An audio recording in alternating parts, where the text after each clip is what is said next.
Hi guys, I think pressure is being applied to the Tory government from very big fish in manufacturing.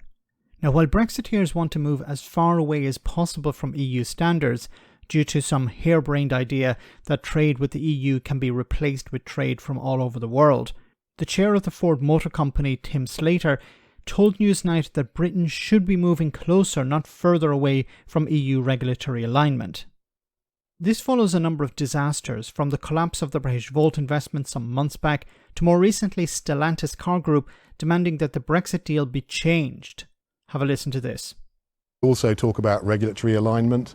It's very important that Great Britain maintains good regulatory alignment with the European Union. There are sort of three big regulatory environments for automotive in the world. There's the North American one, the European one, and the Japanese one.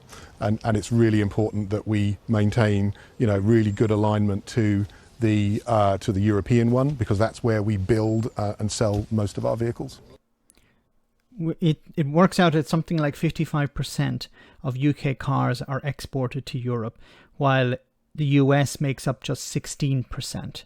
So obviously the biggest market being Europe. Now, there are a number of issues to talk about here, because since Brexit, Brexiteers want the UK to abandon European standards and move away from regulatory alignment. They want to go in the opposite direction of the European single market.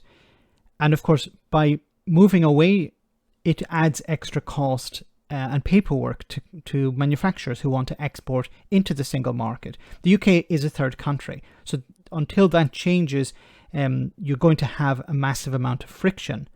But moving closer to EU standards and respecting EU requirements reduces that friction, reduces that paperwork and those costs.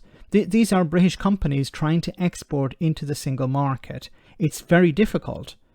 But if what Brexiteers want to achieve happens, that being moving further away from EU standards, then it's going to add more cost and more paperwork, and it's going to damage industry. So, of course, businesses are putting pressure, trying to put as much pressure as possible on the Tory government and a future Labour government to align as much as possible with EU standards. As he's pointing out here, the main regulatory bodies are in the US, in Europe, and in Japan. So you have to choose one of those. And if the European Union is the UK's biggest market for cars, when it makes sense to align with the EU one.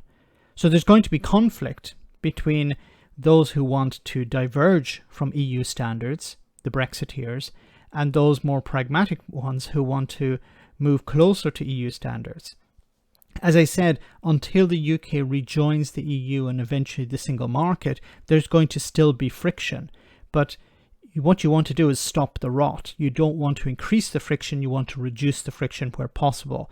And regulatory alignment is the way to go, or one of them anyway. Let me know in the comment section, guys, what you think. As always, your comments are greatly appreciated. Thanks a lot.